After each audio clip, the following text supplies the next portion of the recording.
નમસ્કાર મારા વાલા ગુજરાતી મિત્રો.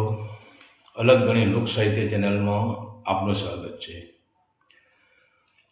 તો આજે આપણે મહાશિવરાત્રિ પર્વ વિશે જાણશું કે ભગવાન શિવનો જન્મ કેવી રીતે થયો, એમના માતા પિતા કોણ હતા.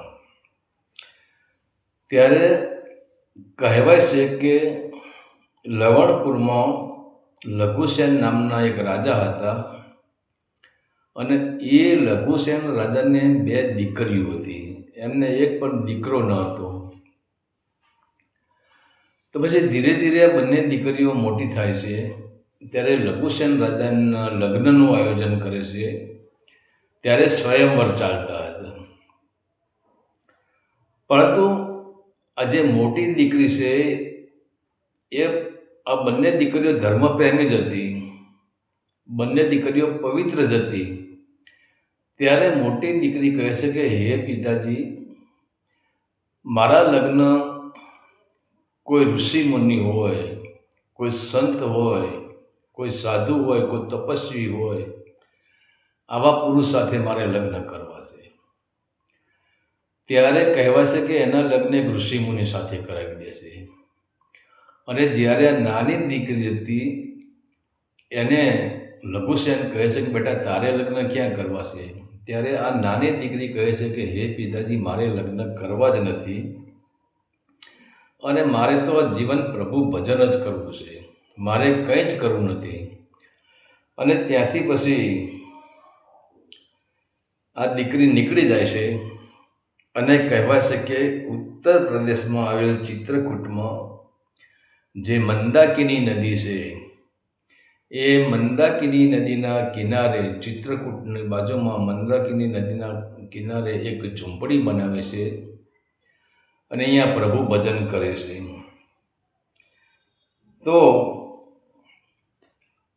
હવે બને છે એવી ઘટના અહીંયા ઘટે છે કે જે આ નાની દીકરી છે, જે ચિત્રકૂટ ઘાટમાં મંદાકિની નદીના કિનારે જે ઝૂંપડો બાંધીને પ્રભુ ભજન કરે છે, એ મંદાકિની નદીમાં સ્નાન કરવા ગઈ છે. અને જ્યાં આ દીકરી સ્નાન કરવા માટે ગઈ અને અહીંયા એવી ઘટના ઘટે છે કે એની જે છાપરી બનાવેલી હોય છે, એની જે ઝૂંપડી હોય છે, એમાં આગ લાગે છે. હવે આ નાની દીકરીને તો ખબર જ નથી કે મારી ઝૂંપડીમાં આગ લાગી છે. પણ વિચાર તો કરો કે એની જ બહેન જે લઘુસેન રાજાની મોટી દીકરી છે, નર્મદાના કિનારે રહે છે અને એ પણ ત્યાં પ્રભુ ભજન જ કરે છે. તો હવે નર્મદાના કિનારે આ નાની બહેનની ઝૂંપડીમાં આગ લાગી છે એ આ મોટી બહેનને ખબર પડે છે. વિચાર તો કરો કેટલું અંતર, ક્યાં નર્મદા અને ક્યાં મંદાકિની નદી અને ક્યાં ચિત્રકૂટ ધામ. અને ત્યારે પછી મોટી બહેનને ખબર પડે છે કે મારી નાની બહેન મંદાકિની નદીમાં સ્નાન કરવા ગઈ છે અને ઝૂંપડીમાં આગ લાગી છે. તો હવે આગ કેવી રીતે ઓલવી નાખવી, એની ઝૂંપડીને મારે કેવી રીતે બચાવવી. ત્યારે પછી હાથમાં અંજની લઈને સૂર્યનારાયણને અર્પણ કરે છે કે હે સૂર્યનારાયણ, આ અંજની ભરી પાણીને હું તમને આપું છું. એ પાણી તમે જે મંદાકિની નદી છે ને જ્યાં ચિત્રકૂટ છે ત્યાં મારી બહેનની ઝૂંપડી છે, એ ઝૂંપડીને તમે ઓલવી નાખજો, એને બાળવા ન દેતા. હવે આ જ્યારે બોલે છે ત્યારે અહીંયા એવું બને છે કે નારદજી અહીંયાથી નીકળે છે અને નારદજી આ દ્રશ્ય જોઈ જાય છે અને નારદજી આ મોટી દીકરીના શબ્દ સાંભળી જાય છે. તો નારદજી કહે છે, નીચે આવે છે અને કહે છે કે હે દીકરા, તું હાલ તે પાણીની જે અંજની સૂર્યનારાયણને અર્પણ કરી એ કેમ અર્પણ કરી અને એવું શું ઘટના ઘટી. ત્યારે આ મોટી દીકરી કહે છે કે હે પ્રભુ, હે મહાત્મા, મારી નાની બહેન છે, ચિત્રકૂટ પર્વત છે અને ત્યાં મંદાકિની નદીને ત્યાં એક ઝૂંપડી બનાવીને પ્રભુ ભજન કરે છે અને અત્યારે એની ઝૂંપડીમાં આગ લાગી છે. તો અહીંથી મેં સૂર્યનારાયણને પાણી અર્પણ કર્યું છે અને એ પાણી ત્યાં જઈને એ ઝૂંપડીની અગ્નિને ઠારી દેશે. તો નારદજી કે શક્ય કેવી રીતે બને? આ તો કેટલું અંતર થયું અને તારી પાણીની અંજલી ત્યાં કેવી રીતે પહોંચશે? ત્યારે મોટી જે દીકરી છે એ કહે છે કે હે નારદજી, હું પતિવ્રતા નારી છું, હું સતી નારી છું અને હું તપસ્વીની પણ છું. તો મને ખબર છે કે મારામાં કેટલી શક્તિ છે અને પ્રતિવ્રતા નારીમાં કેટલી શક્તિ હોય છે. જ્યાં એનું તપ અને પ્રતિવ્રતા બંને ભેગું થાય છે ત્યારે એ ધારે એ કાર્ય કરી શકે છે. પણ અહીંયા નારદજીને સંદેહ થાય છે કે આ સત્ય છે કે અસત્ય. પણ ત્યાંથી નારદજી સીધા મંદાકિની પર્વત એટલે કે છે ચિત્રકૂટ પધારે છે. અને જ્યાં નારદજી ચિત્રકૂટ પધારે છે એને જુએ છે તો એની જે નાની બેનની ઝૂંપડી હતી એના ઉપર વરસાદ થયેલો હોય છે. એના પર પાણીથી આખી ઝૂંપડી ભીંજાઈ ગયેલી હોય છે અને એ ઝૂંપડી સળગતી ઓલવાઈ ગઈ હોય છે. અને એ જ ટાઈમે જે આ નાની દીકરી છે લઘુસેન રાજાની એ સ્નાન કરીને બહાર આવે છે અને જ્યાં પોતાની ઝૂંપડી બાજુ આવે છે ત્યાં વચમાં એને નારદજી મળે છે. તો ત્યારે નારદજીને ઓળખી જાય છે. નારદજીને નમસ્કાર કહે છે કે પધારો મુનિવર, અટાણે કેમ આવવું થયું? ત્યારે નારદજી કહે છે કે હું તમારા માટે જ આવ્યો છું. કે મારા માટે? કે હા, તમારા માટે. કે બોલો મારા લાયક શું કામ છે? ત્યારે નારદજી કહે છે કે તમારી ઝૂંપડીમાં આગ લાગી હતી અને તમે અહીંયા નદીમાં સ્નાન કરવા ગયેલા હતા. ત્યારે તમે જ્યારે મંદાકિની નદીમાં સ્નાન કરતા હતા ત્યારે તમારી બેનને જ્યારે નર્મદા કિનારે જે આશ્રમ બાંધીને રહેશે એમને અહીંયા ખબર પડી કે મારી નાની બેનની ઝૂંપડીમાં આગ લાગી છે અને એને ત્યાંથી પાણી મોકલીને અહીંયા તમારી ઝૂંપડીની આગ ઓલવી નાખી, તમારી ઝૂંપડીને બચાવી લીધું. ત્યારે આ નાની બેનને એવું થઈ જશે કે શું વાત છે, મારી બહેનનામાં આટલી બધી ઉર્જા, મારી બહેનનામાં આટલી બધી શક્તિ, મારી બહેનનામાં આટલો બધો પાવર. ત્યારે એને પૂછ્યું નારદજીને કે હે નારદજી, આ મારી બહેનની જે ઉર્જા છે, મારી બહેનની જે મહાશક્તિ, એનું કારણ શું? ત્યારે નારદજી કહે છે કે તમારી બહેન છે ને એ પ્રતિવ્રતા નારી છે અને આમે પણ તપસ્વી છે અને પ્રતિવ્રતા નારી છે. તો એમની પાસે પ્રતિવ્રતાની પાવર છે, ઉર્જા છે, શક્તિ છે અને તપસ્વીની પણ શક્તિ છે. એના કારણે આ ઘટના ઘટી ગઈ. ત્યારે હવે નાની બેનને એમ લાગે છે કે મેં લગ્ન કરીને ન કરીને મેં પસ્તાવો કર્યો છે. જો હું લગ્ન કરી લઉં અને કોઈ ઋષિમુનિ સાથે હું લગ્ન કરી લઉં ને હું પતિવ્રતા ધર્મ પાળું તો પણ હું મારી મોટી બહેન જેટલી હું શક્તિશાળી થઈ જાઉં અને મારે જે કરવું હોય એ કાર્ય હું કરી શકું.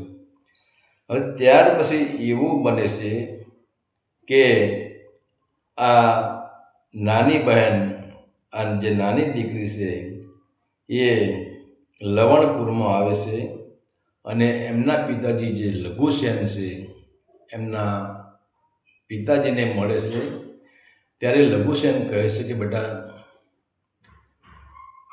તારી જે ભક્તિ હતી, તારી તપસ્યા પૂરી થઈ ગઈ.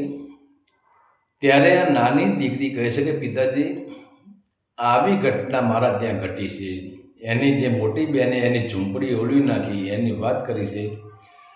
અને પછી એના પિતાજીને કહે છે કે પિતાજી, હવે મારે પણ નક્કી કરવું છે કે મારે પણ લગ્ન કરવા છે.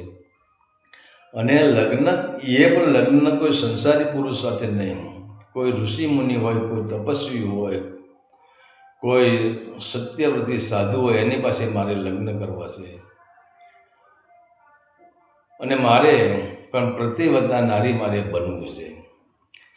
ત્યારે પછી એમના પિતાજી લઘુસેન કહે છે કે બેટા, તું એક કામ કર, તું અહીંયા રોકાઈ જા અને હું કાલ સવારે જ ઘોડો લઈને નીકળી પડું છું તારા માટે પતિની શોધ માટે.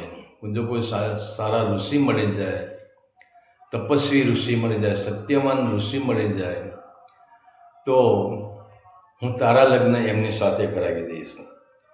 પછી તો કહેવાય છે કે આ લઘુસેન રાજા ઘણું જંગલોમાં ઋષિ તો ગોતવા માટે ઘણું ફરે છે, પણ ફરતા ફરતા એક સમય એવો આવી ગયો છે કે એ પોતે પણ થાકી ગયા છે અને એ કહે છે કે હવે સત્ય ઋષિ, સાચા ઋષિ ગોતવા ક્યાં આપણને.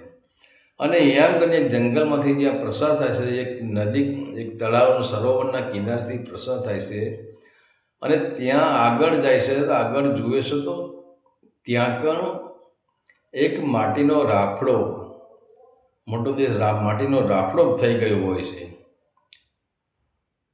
ત્યારે લઘુસેનને લાગે છે કે આ રાફડાનો આકાર, જે આકૃતિ છે એ પુરુષ આકૃતિ જેવો છે. તો માનો કે ના માનો, પણ અહીંયા કોઈ જોગીડો, આ રાફડાની અંદર કોઈ જોગી હોવો જોઈએ. અને ત્યાર પછી કહેવાય છે કે એ લઘુસેન રાજા એ રાફડાને ખોદે છે અને જ્યાં રાફડાને ખોદે છે ત્યાં અંદરથી સાપ ને વીંછી એવા ઘણું બધું અંદરથી નીકળે છે. પણ તોય લઘુસેન રાજાને ભય નથી. એ પૂરેપૂરો રાફડો ખોદી નાખે છે. ત્યારે અંદરથી એક હાડ પિંજર જેવો એક ઋષિ અંદરથી બહાર નીકળે છે. એમની આંખો ખુલે છે અને જ્યાં આંખો ખુલે છે ત્યારે કહે છે કે હે રાજન, તમે કોણ છો અને અહીંયા તમે કેમ આવ્યા છો અને મારી તપસ્યામાં ભંગ પાડવાનું કારણ શું?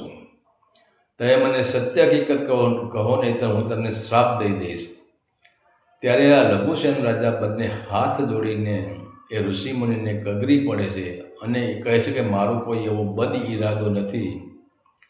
અને પોતાની દીકરીની વાત કરે છે કે મારી એક દીકરી છે અને મારે એના લગ્ન કરવા છે, પણ કોઈ તમારા જો તપસ્વી ઋષિ જો મળી જાય તો જ મારે એના લગ્ન કરવા છે. ત્યારે પછી જે આ ઋષિમુનિ છે, હવે એ ઋષિમુનિ કોણ હતા? એ સ્વયં અત્રિ મુનિ હતા. અને ત્યારે આ ઋષિ કહે છે કે હે રાજન, આજે મારી ઉંમર તમે જુઓ, મારે 1000 વર્ષ પૂરા થઈ ગયા છે અને તમારી દીકરી જે અનસુયા, એ દીકરીનું નામ અનસુયા હતું અને તમારી દીકરીની ઉંમર અંદાજે 18 થી 20 વર્ષની હશે. હવે ક્યાં હું 1000 વર્ષનો અને ક્યાં તમારી દીકરી 18 થી 20 વર્ષની? અમારા લગ્ન કેવી રીતે સંપન્ન થાય? ત્યારે આ મહારાજા કહે છે કે હે ઋષિમુનિ, મારી દીકરીને વિષય વાસનાની કંઈ જ પડી નથી, પણ મારી દીકરીને એક ઈચ્છા છે કે હું લગ્ન કરું અને પ્રતિવતા ધર્મ પાડું, એટલા માટે જ એને લગ્ન કરવાના તૈયાર છે, કે બાકી એની અંદર કોઈ વિષય વાસના છે જ નહીં. ત્યારે પછી જે અત્રિ મુનિ તૈયાર થઈ જાય છે અને પછી એ લવણપુરમાં આવે છે અને લવણપુરમાં આવીને બંને જણા લગ્ન કરે છે. અને ત્યારે પછી અત્રિ મુનિ અનસુયાને કહે છે કે હવે આપણે કઈ દિશામાં જવું છે?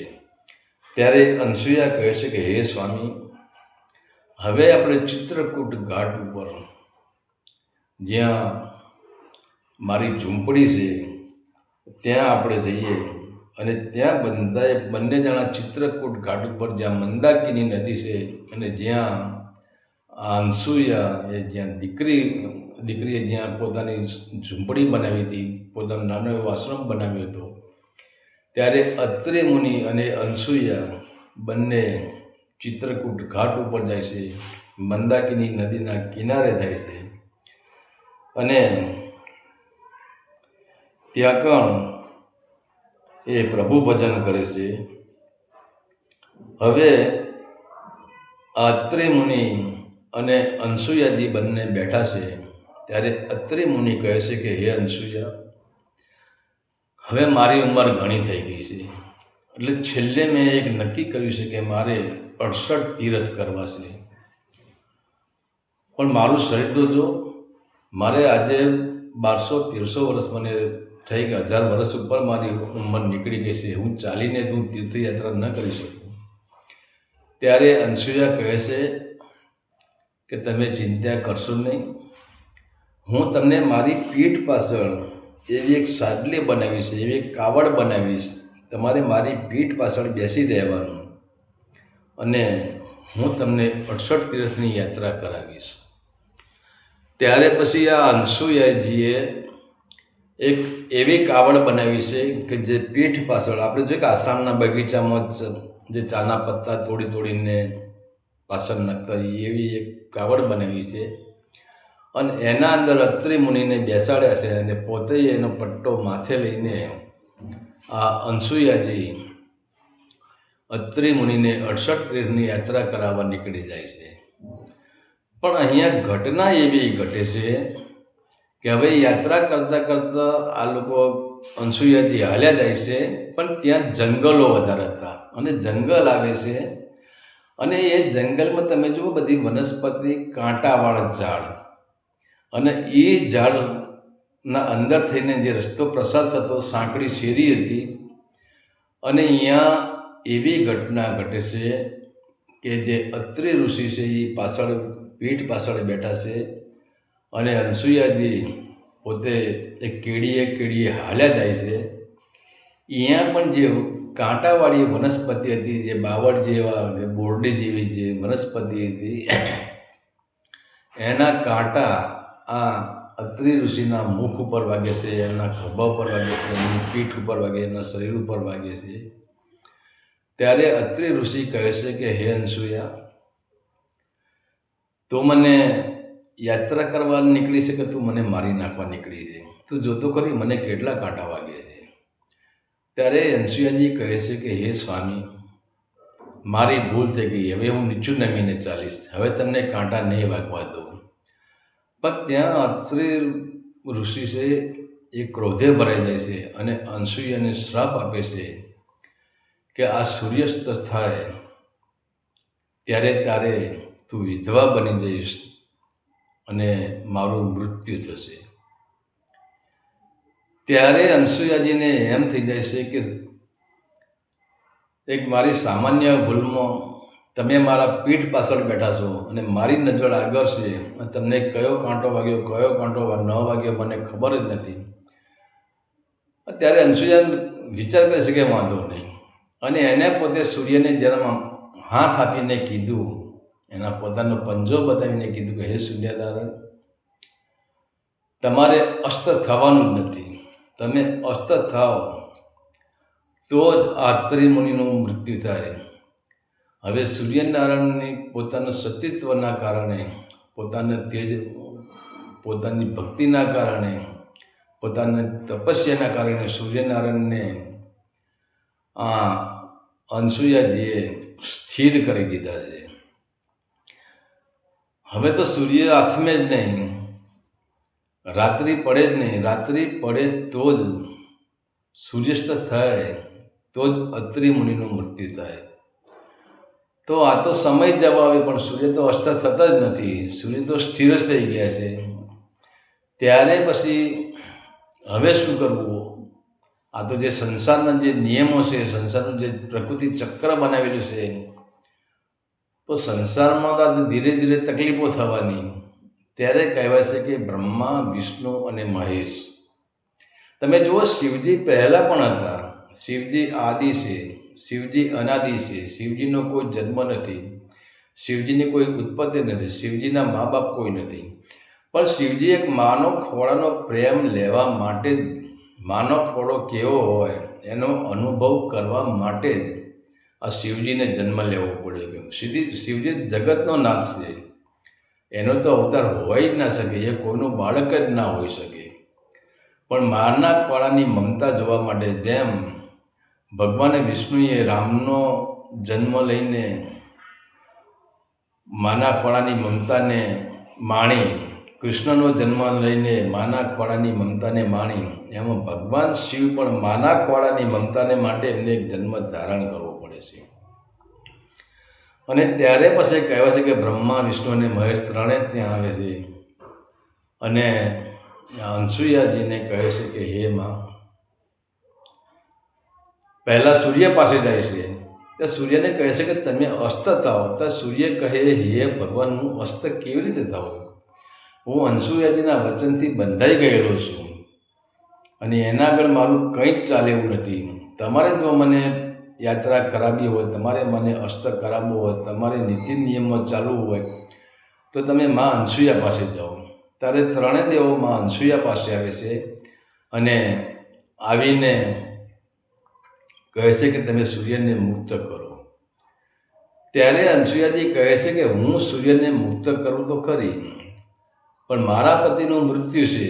જો સૂર્ય અસ્ત થઈ જાય તો મારા પતિ અત્રિ ઋષિ છે, એમનું મૃત્યુ થાય અને મારે રંડાપો આવે. ત્યારે હવે ત્રણેય દેવો નક્કી કરે છે કે આપણે એક કામ કરો. ત્યારે મા અનસુયાજીને કહે છે કે તમારા પતિનું અમે આયુષ્ય લંબાઈ દઈએ. જેટલી તમારી ઉંમર છે, આજે તમારી ઉંમર 21 વર્ષની થઈ છે, તો અમે તમારા પતિને નવું આયુષ્ય આપીએ અને એમની ઉંમર પણ 21થી 22 વર્ષની અમે કરી દઈએ. પછી તમે સૂર્યને છોડશો કે નહીં છોડો? ત્યારે અનસુયાજી તૈયાર થઈ જાય છે અને જ્યારે પછી ત્રણેય દેવો થઈને જે અત્રિ મુનિ, જે 1100-1200 વર્ષની જે એમની ઉંમર હતી, એ ઉંમર ફક્ત 20થી 21 વર્ષ કરી દેશે અને ત્યાર પછી સૂર્યને મુક્ત કરી દેશે. અને ત્યાર પછી અત્રિ મુનિ કહે છે કે હે અનસુયા, હવે તો હું ભર યુવાન થઈ ગયો છું અને હવે તો આપણે જો યાત્રા આપણી જ્યાં અધૂરી છે, એ અધૂરી યાત્રા આપણે પગપાળા કરીશું. ત્યારે અનસુયાજી કહે છે કે હે ઋષિવર, હે પ્રાણનાથ, મેં તમને વચન આપેલું છે કે હું મારા ખભા પાછળ બેસાડીને તમને 68 તીર્થની યાત્રા કરાવીશ. અને વિચાર તો કરો, જ્યાં ઋષિ મુનિનું આયુષ 21 વર્ષનું થઈ ગયું છે, નવ યુવાન બાળક બની ગયો છે, એમ છતાં આ જે મા અનસુયા છે એ ઋષિ મુનિને ખભે, અત્રિ મુનિને ખભા પર પાછળ બેસાડીને જ 68 તીર્થની યાત્રા કરાવે છે. અને ત્યાર પછી એવી ઘટના બને છે અને મા અનસુયા પછી પોતાના આશ્રમમાં પધારે છે. પણ અહીંયા હવે ઇન્દ્રને એવું થઈ ગયું છે કે મા અનસુયાની તપસ્યા ધીરે ધીરે વધતી જાય છે. તો ઇન્દ્રને ચિંતા છે કે મા અનસુયા મારું ઇન્દ્રાસન ન છીનવી લે. ત્યારે ઇન્દ્ર પછી આ બ્રહ્મા, વિષ્ણુ, મહેશને કહે છે કે હે પ્રભુ, આ અનસુયાની તપસ્યા દિવસે દિવસે વધતી જાય છે. ત્યારે પછી બ્રહ્મા, વિષ્ણુને મહેશ નક્કી કરે કે હવે આ અનસુયાજીની પરીક્ષા લેવાનો સમય આવી ગયો છે. એ કેટલા સત્યવતી છે, એ કેટલા તપસ્વીની છે, એની પરીક્ષા તો કરવી જ પડે. ત્યારે પછી મા અનસુયાજીના આશ્રમમાં આ બ્રહ્મા, વિષ્ણુ અને મહેશ આ ત્રણેય જણા સાધુનું સ્વરૂપ ધારણ કરીને આવે છે અને અનસુયાજી એ પોતાના આશ્રમમાં હોય છે, પોતાની ઝૂંપડીમાં હોય છે. ત્યાં બહારથી અહલેકનો અવાજ આવે છે અને અનસુયાજી જ્યારે બહાર નીકળે છે અને ત્યારે જુએ છે કે એક નહીં પણ 3 સાધુ આવે છે. તો હવે એ ટાઈમે જંગલમાંથી જે ફળ, ફૂલ, કંદમૂળ કે જે વસ્તુ પડી હોય એ દાનમાં આપતા, ભિક્ષામાં આપતા. તો અનસુયાજી ફળ, ફૂલ અને જે કંદમૂળ એમની પાસે હતા એ લઈને આ 3 સાધુઓને આપવા માટે જાય છે. ત્યારે ત્રણેય સાધુ કહે છે કે અમારે આવી રીતે અમારે તમારી ભિક્ષા નથી જોઈતી, તો તમારે કેવી રીતે જોઈએ છે? ત્યારે આ 3 સાધુ કહે છે કે હે અનસુયાજી, તમે લગ્ન અવસ્થામાં અમને ભિક્ષા આપો તો જ અમે ગ્રહણ કરશું. હવે વિચાર તો કરો કે પતિવ્રતા નારી અને એ નગ્ન કેવી રીતે થઈ શકે? પણ આ તો અનસૂયા હતી, આ તો મહાસતી હતી, આ તો મહાપ્રતિવ્રતા નારી હતી. એને તરત લાઈટ થઈ ગઈ કે માનો કે ના માનો, આ કોઈ સામાન્ય જોગીડા નથી, આ કોઈ સામાન્ય બાવા નથી. અને સામાન્ય બાવાની તાકાત નહીં કે એ મારી પાસે આવી માગણી કરી શકે. તો આ પામી ગઈ, ત્રણને પામી ગઈ. એને ખબર પડી કે આ બ્રહ્મા વિષ્ણુ અને મહેશ બીજું કંઈ જ નથી. એ કે ભલે કે સાધુ મહાત્મા તમે બહાર ઉભા રહો, હું આવું છું વાળ. અને પોતાની ઝૂંપડીમાં જાય છે અને પોતાની ઝૂંપડીમાં જઈને હાથમાં પાણી લે છે અને સૂર્યનારાયણને કહે છે કે હે સૂર્યનારાયણ, હે સૂર્યદેવ, જો હું મારું સતીત્વ સંપૂર્ણ અખંડ હોય તો આ ત્રણને તું મારા બાળકો બનાવી દે, તારી સાક્ષીએ મારા બાળકો બનાવી દે. અને અહીંયા તમે જુઓ તો ત્રણેય દેવ જેમ તાજા જન્મેલા બાળકો હોય એમ ત્રણેય દેવ બાળક થઈ જાય છે. અને પછી મા અનસૂયા ત્રણેય બાળકોને તેડી લે છે ને પોતાની સાપરીમાં લઈ જાય છે અને ત્યાં પછી એમને ભિક્ષા આપે છે. અને પછી તો ત્યાં એમના ત્રણના હિંચકા બાંધીને મા અનસૂયા જેમનું હાલરડું ગાય છે, એમને ઝુલાવે છે. અને હવે અહીંયા આવી ઘટના બની ત્યાં અહીંયા પાછું નારદજીનું પાત્ર તો ગમે ત્યાં હોય. નારદજી આ દૃશ્ય જુએ છે અને નારદજીને ખબર હોય કે મા અનસૂયાજીએ બ્રહ્મા વિષ્ણુ મહેશને ત્રણેયને બાળકો બનાવી દીધા છે અને એમને ઝુલાવે છે. પછી નારદજી અહીંયાથી જાય છે, મા પાર્વતી પાસે આવે છે, લક્ષ્મીજી પાસે આવે છે અને સરસ્વતી પાસે આવે છે અને કહે છે કે તમારા પતિ ક્યાં છે, તમને ખબર છે? ત્યારે કે ના, એ તો કે કોઈકની પરીક્ષા માટે કે અરે પરીક્ષા માટે નથી, કે એ પોતે પરીક્ષામાં નપાસ થયા છે. અને મા અનસૂયાના આંગણે એ એક જ પારણામાં ત્રણ બાળકોને ભેગામાં અનસૂયા ઝુલાવે છે અને તમે જાઓ, તમે તમારા પતિને છોડાઈ લાવો. ત્યારે પછી કહેવાય છે કે ત્રણેય દેવીઓ એ મા અનસૂયાના આશ્રમમાં આવે છે, અત્રિ મુનિના સાનિધ્યમાં આવે છે અને કહે છે મા, હવે તમારા દીકરાને છોડો, એટલે કે અમારા પતિ તમે એમને પાછા આપો. ત્યારે મા અનસૂયા કહે છે કે હે દેવીઓ, આ ત્રણ તમારા પતિ છે, જેનો પતિ હોય એને ઓળખીને પોતે તમારા પતિને તેડી લો, તમારા પતિને તમે લઈ લો. પણ અહીંયા ત્રણનું રૂપ એક જ હતું. ત્યારે દેવીઓ વિચાર કરશે કે હવે મારો પતિ કયો, હવે આમાં તકલીફ કયા બાળકને તેડવું? તો પાર્વતી, સરસ્વતી અને લક્ષ્મીજી બધાએ મૂંઝાણા છે. અને ત્યારે મા અનસૂયાને કહે છે, મા અમને કંઈ ખબર પડતી નથી, આમાં મારો પતિ કયો? બધા હરખા જ દેખાય છે. ત્યારે પછી મા અનસૂયા છે એ એમને પોતપોતાનો પતિ આપે છે. અને ત્યારે શિવ પ્રસન્ન થાય છે અને કહે છે કે મા, આમે હું તારો દીકરો તો બની જ ગયો છું, હવે તમારે જે જોઈએ એ માગી લે. ત્યારે અનસૂયા કહે છે કે હે ભોલેનાથ, તમે મારો દીકરો, મેં તમને દીકરો બનાવ્યા છે, પણ તમે મારો દીકરો હજુ સુધી બન્યા નથી. તમારે મારી કુખે જન્મ લેવો પડશે અને મારી કુખે તમારે દીકરો બનીને અવતાર ધારણ કરવો પડશે. ત્યારે શિવજી કહે છે કે હે મા, અમે ત્રણે તારી કુખે જન્મ લઈશું, અમે ત્રણે તારા દીકરા કહેવાઈશું, પરંતુ હે મા, અમારે ત્રણ મસ્તક હશે અને શરીર એક હશે, બે પગ હશે, શરીર એક હશે, પણ અમારા 6 હાથ હશે અને 3 મસ્તક હશે. અને ત્યાર પછી કહેવાય છે કે સમય જતાં માતા અનસૂયાજીના ત્યાં આવે બાળકનો જન્મ થાય છે કે જેનું શરીર એક છે અને 6 હાથ છે અને 3 માથા છે, જેને આજે પણ આપણે ગુરુ દત્તાત્રેય નામથી ઓળખીએ છીએ. તો એ પણ ગુરુ દત્તાત્રેય એ શિવનો જ જન્મ છે, શિવનો જ અવતાર છે. અને ત્યાર પછી કહેવાય છે કે એવું પણ કહેવાય છે કે જ્યારે બ્રહ્માંડનું સર્જન કરવામાં આવ્યું અને ત્યારે ભગવાન વિષ્ણુ અને બ્રહ્માજી બ્રહ્માંડનું સર્જન કરે, પણ સર્જન કેવી રીતે કરવું આમાં અટવાઈ ગયા છે. ત્યારે ભોળેનાથને યાદ કરે છે, શિવને યાદ કરે છે, અને શિવ સ્વયંભૂ પ્રગટ થાય છે.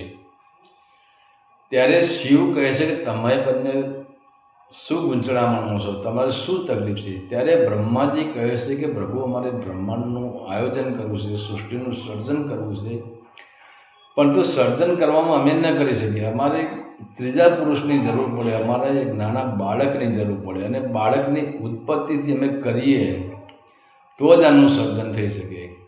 અને કહેવાશે કે એ ટાઈમે ભગવાન શિવ પોતે જેમ તાજું જન્મેલું જેમ બાળક હોય, એક જ દિવસનું બાળક હોય, અને એવું સ્વરૂપ જો શિવજીએ ધારણ કર્યું છે, અને એ સ્વરૂપ ધારણ કરીને એ શિવજી પોતે બ્રહ્માજીના ખોળામાં બેઠા છે. અને ત્યારે બ્રહ્માજી પોતે બ્રહ્માજીને એમ માને કે માની લો હું તમારો બાળક જ છું. અને બ્રહ્માજી પછી એ બાળકના અંદરથી કહેવાય છે કે સૃષ્ટિનું સર્જન કરે છે, અને શિવે સૃષ્ટિના સર્જનમાં પણ સહાય કરી છે. અને એ જ દિવસે કહેવાય છે કે મહાશિવરાત્રિ હતી. તો આગળ આપણે જોઈએ તો બીજો અમનો એક ઇતિહાસ છે કે બ્રહ્માને અને વિષ્ણુજીને અહંકાર આવી જાય છે. કે બ્રહ્માજી કહે મેં ઉત્પત્તિ કરી, વિષ્ણુ કહે હું પાલન પોષણ કરું છું. બંનેમાં થોડો અહંકાર આવી જાય. ત્યારે શિવનો અગ્નિ સ્વરૂપ એક સ્તંભ પ્રગટ થાય છે, અને ત્યાં બ્રહ્મા અને વિષ્ણુ પણ શિવજીનો તાગ મેળવી શકતા નથી. અને જ્યાં અગ્નિ સ્વરૂપ જે સ્તંભ પ્રગટ થયો, જે સ્વયંભૂ શિવ પ્રગટ થયા, એ દિવસે પણ કહેવાશે કે એ મહાશિવરાત્રિનો દિવસ હતો. તો આ તો ભગવાન ભોલેનાથ, ભગવાન શિવના જન્મનું સંપૂર્ણ ઇતિહાસ.